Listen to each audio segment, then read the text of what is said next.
क्यों आती है आत्मा इस नश्वर संसार में?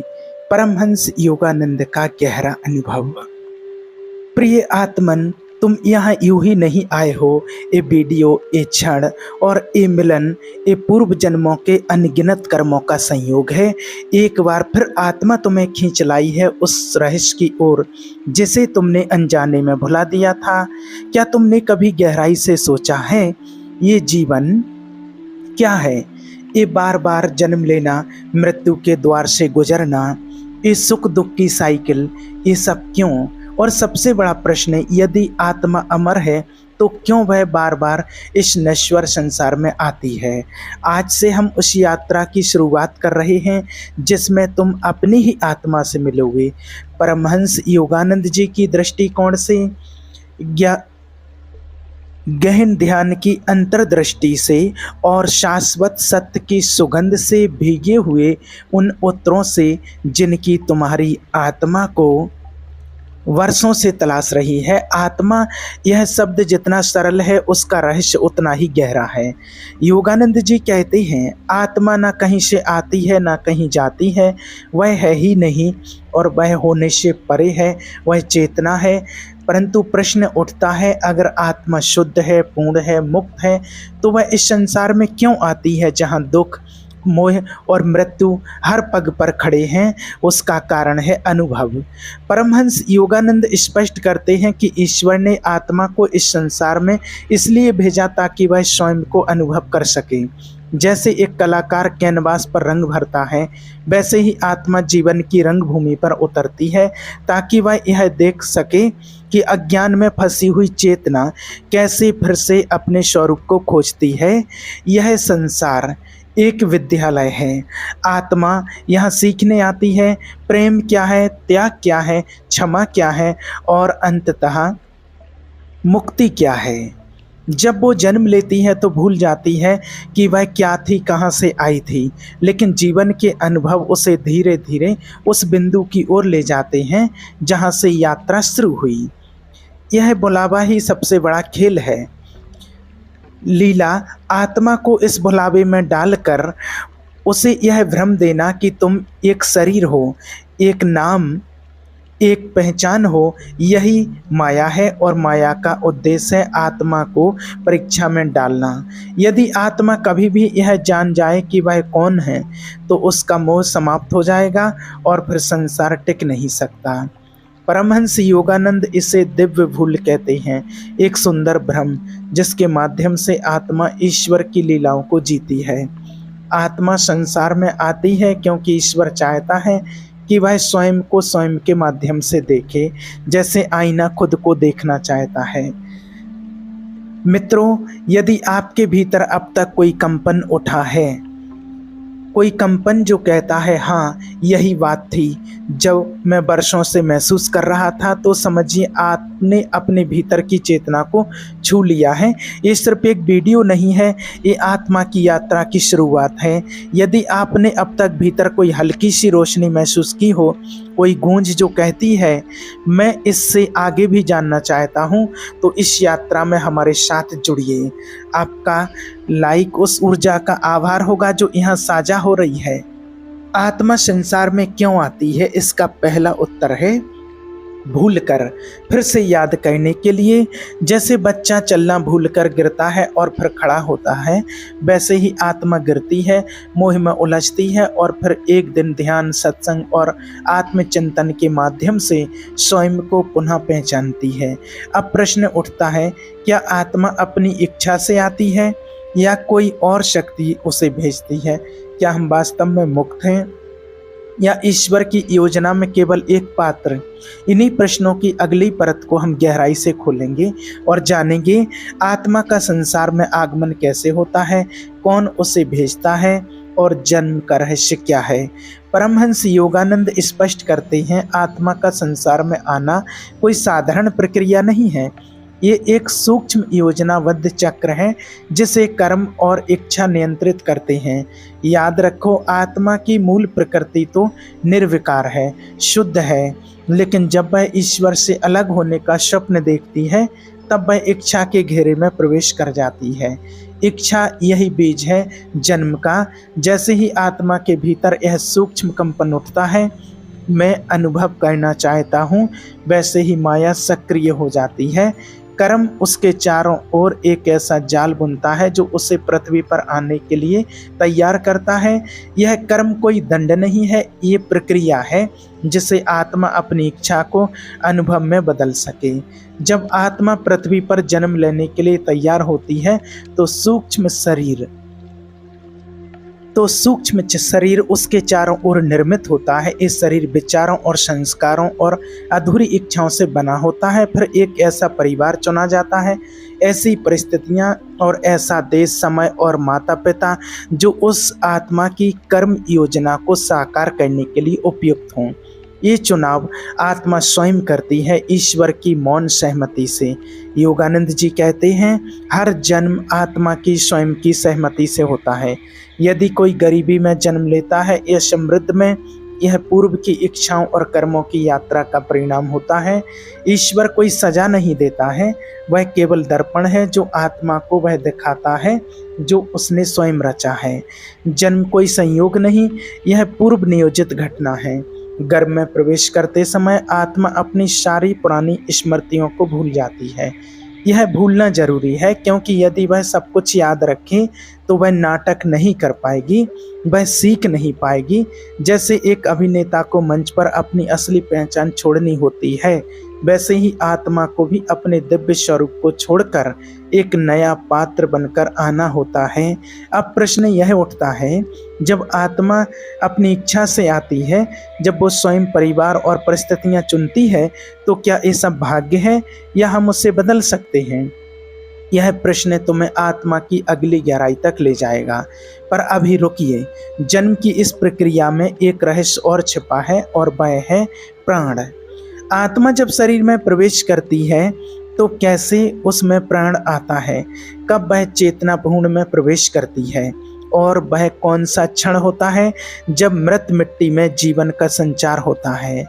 जब कोई स्त्री गर्भवती होती है तो वह केवल एक शरीर को जन्म नहीं दे रही होती है, वह ब्रह्मांड की सबसे रहस्यमय प्रक्रिया को सक्रिय कर रही होती है। गर्भ में शिशु का विकास शारीरिक रूप से तो माता पिता के माध्यम से होता है, पर आत्मा का प्रवेश किसी ऊर्जा केंद्र के द्वारा होता है, जिसे प्रवेश द्वार कहा जा सकता है। परमहंस योगानंद कहते हैं, तीसरे महीने के आसपास जब भ्रूण का मस्तिष्क विकसित होने लगता है, तब आत्मा उसमें प्रवेश की तैयारी करती है। लेकिन यह प्रवेश अचानक नहीं होता, ये एक 3 चरणीय यात्रा होती है। पहला सूक्ष्म शरीर का संपर्क, दूसरा प्राण के माध्यम से चेतना का संचार, और तीसरा अहंकार का बीज बूंद। पहले चरण में आत्मा भ्रूण के चारों ओर मंडराती है, जैसे कोई परिंदा अपने नए घर को परखता है। वह उस गर्भ की ऊर्जा, उस परिवार की तरंगों और माता पिता की भावनाओं को पढ़ती है। यदि वह उपयुक्त नहीं लगे तो आत्मा वहां से हट सकती है। इसे गर्भ त्याग भी कहते हैं। दूसरे चरण में प्राण प्रवेश करता है। ये वह क्षण होता है जब शिशु के हृदय में पहली बार धड़कन सुनाई देती है। ये धड़कन आत्मा नहीं होती, ये प्राण होता है। प्राण एक अदृश्य सेतु है जो आत्मा और शरीर के बीच पुल बनाता है। प्राण ना हो तो शरीर केवल कोशिकाओं का ढेर है। प्राण के आने के बाद ही शरीर जीवित कहलाता है। यह प्राण आत्मा के वाहन के रूप में कार्य करता है। और ध्यान देना, प्राण आत्मा नहीं है। जैसे कोई यात्री ट्रेन में चढ़ता है तो ट्रेन उसकी यात्रा का साधन होती है, वैसे ही आत्मा के लिए प्राण उसका साधन है। अब तीसरे चरण में आता है अहंकार बीज। यह वो बीज है जो आत्मा को कहता है, मैं यह हूँ। यही मैं का बोध आत्मा को व्यक्ति में बदलता है। यदि यह मैं ना हो तो आत्मा केवल साक्षी होती, कभी अनुभव करता नहीं बन पाती। तो आत्मा अब शरीर में होती है, प्राण उसे जीवित रखता है और अहंकार उसे यह भ्रम देता है कि वह एक सीमित व्यक्ति है।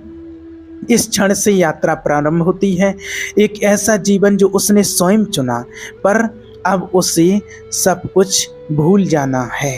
क्योंकि जो यात्रा पूरी स्मृति के साथ हो वह कोई यात्रा नहीं, वह केवल दोहराव है। इसलिए आत्मा अब उस शरीर में बंध जाती है। वह बच्चा रोता है जब जन्म होता है, क्योंकि आत्मा समझ जाती है कि वो फिर से एक भूल भुलैया में आ गई है। वह रोता है क्योंकि वो जानती है कि उसे फिर से सब कुछ सीखना होगा, याद करना होगा अपने आप को, अपने परमात्मा को। पर अब एक सवाल और उभरता है, क्या गर्भस्थ शिशु की भी अनुभव करता है?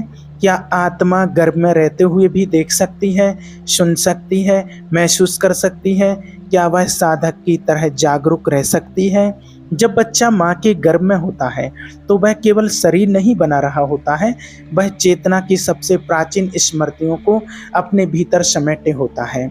परमहंस योगानंद जी कहते हैं, गर्भस्थ शिशु वह सबसे पवित्र द्वार होता है जहाँ आत्मा और ईश्वर के बीच का संबंध सबसे स्पष्ट होता है। यदि उसे भुलाया ना जाए, गर्भ में आत्मा पूरी तरह से सजग होती है। वह सुन सकती है, समझ सकती है और ऊर्जा को ग्रहण भी कर सकती है। इसीलिए तो कहते हैं, गर्भ संस्कार केवल धार्मिक परंपरा नहीं, एक वैज्ञानिक और आध्यात्मिक प्रक्रिया है। माँ की हर भावना, हर डर, हर प्रेम शिशु की चेतना को आकार देता है। पर आत्मा उन सभी भावनाओं की केवल गवाह नहीं होती, वह उन्हें अपने भीतर संस्कार के रूप में दर्ज करती है। इसलिए कई लोग जीवन भर डरते हैं, दुखी रहते हैं या दूसरों को बिना कारण नापसंद करते हैं, क्योंकि वे गर्भ में हुए अनुभवों की छाया में जी रहे होते हैं। ध्यान से सुनो, जब आत्मा गर्भ में होती है तो वह पूर्ण स्मृति में होती है। उसे अपने पिछले जन्मों की झलकियां दिखती हैं। वह जानती है कि वह कौन थी, क्या चाहती थी और क्यों वापस आई है। पर जैसे ही शरीर विकसित होता है, मस्तिष्क सघन होता है, प्राण अपना बंधन मजबूत करता है, वैसे वैसे आत्मा की स्मृति फीकी पड़ने लगती है। उसे मैं का बोध दिया जाता है और मैं कौन थी का स्मरण छीन लिया जाता है। अब तुम सोच सकते हो, क्या कोई आत्मा उस स्मृति को जन्म के बाद भी साथ ला सकती है? हाँ, कुछ आत्माएं लाती हैं। इन्हें ओल्ड सोल्स कहा जाता है, पुरानी आत्माएं। ये बच्चे असामान्य होते हैं, शांत होते हैं, अधिक समझदार होते हैं। कभी कभी वे बातें करते हैं जो उनकी उम्र से मेल नहीं खाती। कभी कभी वे एक विशेष भाषा, स्थान या व्यक्ति से अचानक जुड़ाव महसूस करते हैं, क्योंकि वह सब उनकी पिछली स्मृतियों की झलक होती है। कुछ आत्माएं अपनी माँ से संवाद करती हैं। वो माँ को स्वप्न में दर्शन देते हैं। कभी माँ को अचानक रोना आता है या गहन शांति अनुभव होती है। ये आत्मा की उपस्थिति होती है। पर ये सब केवल तब संभव होता है जब माँ और आत्मा के बीच ऊर्जात्मक सामंजस्य हो, वरना आत्मा अपनी चेतना को भीतर समेट लेती है और गहरी निद्रा में प्रवेश कर जाती है। ये निद्रा जन्म के साथ और गहरी हो जाती है और जीवन एक भूल भुलैया बन जाता है।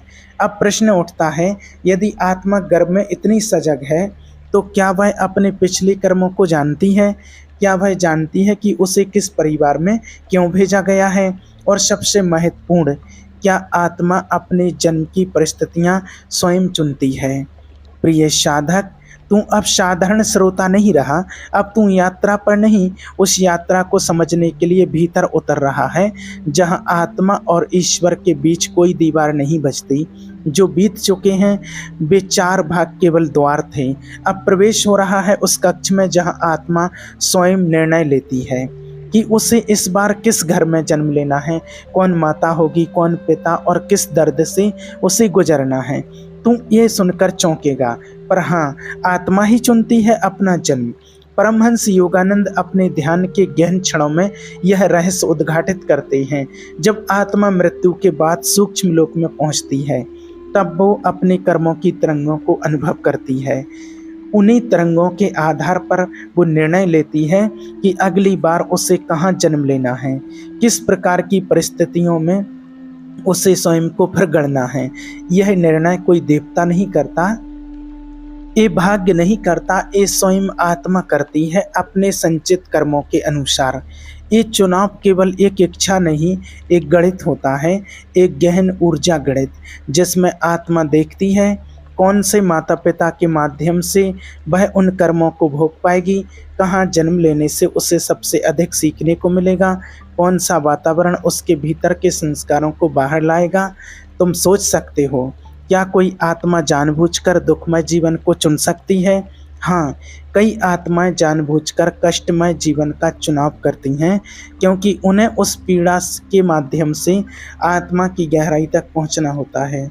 वे जन्म लेती हैं निर्धनता में, वे जन्म लेती हैं बंधनों, अस्वस्थ शरीर में, वे जन्म लेती हैं बंधनों में, क्योंकि वे जानती हैं कि ये बंधन ही उन्हें मुक्ति की पुकार तक ले जाएंगे।